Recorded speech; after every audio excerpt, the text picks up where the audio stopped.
Expeditions on Mount Everest will be more closely monitored than before from next year, the BBC has learned. Nepalese officials say that for the first time, a government team will be located at the base camp. They will monitor and help expedition teams, coordinate rescues and protect the environment. The move follows embarrassing incidents on the slopes of the world's tallest peak, including a fight between sherpas and mountaineers.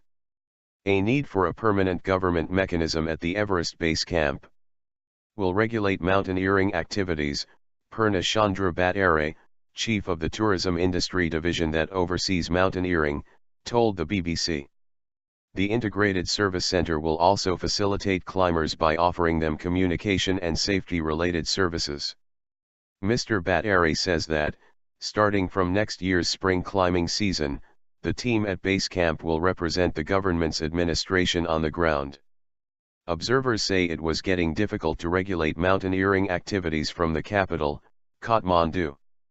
When there is the presence of the government on the ground, the message violating the law is punishable becomes clearer, he said. Close scrutiny. Current rules require each climbing team to have a government employee as a liaison officer during expeditions.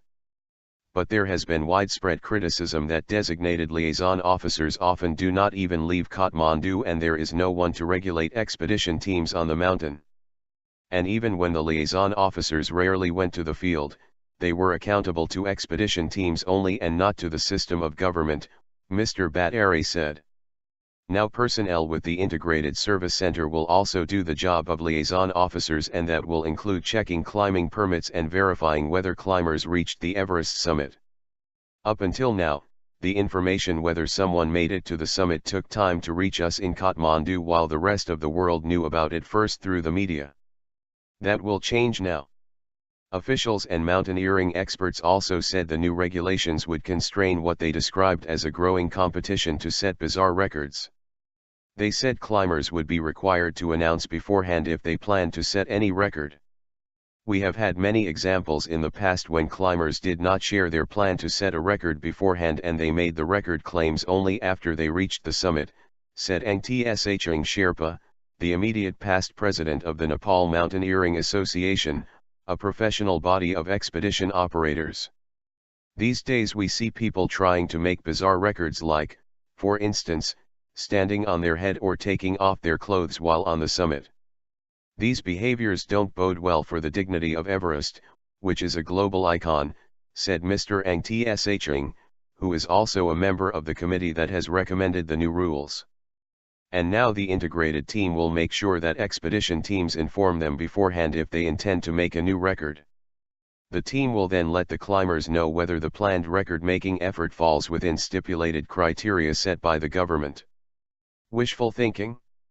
The incumbent president of NMA, Zimba Zangbu Sherpa, said such criteria existed in the past as well and climbers were required to inform the tourism ministry of their plans to set records. That rule was flouted and now the idea is to strongly remind climbers what they can do and what they cannot, just when they are about to begin the climb. Expedition operators, however, admit monitoring what happens atop Everest will be almost impossible. If climbers still violate the rules, the administration will not be able to stop them because the officials at base camp cannot be expected to reach the summit every now and then, said Mr. Zimba Zangbu. But the integrated team members will now be expected to go above the base camp in case of emergencies, mountaineering experts who contributed in the new policy making said. In a clear reference to an alleged fight between European climbers and their Nepalese mountain guides on Everest last April, they said members of the official team could also have the legal authority to deal with such situations. The new regulations will also restrict helicopter flights to nearby Everest slopes, officials said. Barring rescue operations, helicopters will not be allowed to fly to nearby mountain slopes as the vibrations and even the sound can cause the snow to fall, endangering lives of other climbers, said Mr. Bhattarai. He also said rubbish management will be another major focus of the team. Under the new rules, there will be no change in the expedition royalty fee, an important source of tourist revenue for the government, at least for now, he told the BBC. Mount Everest hosts more than 30 expedition teams every year.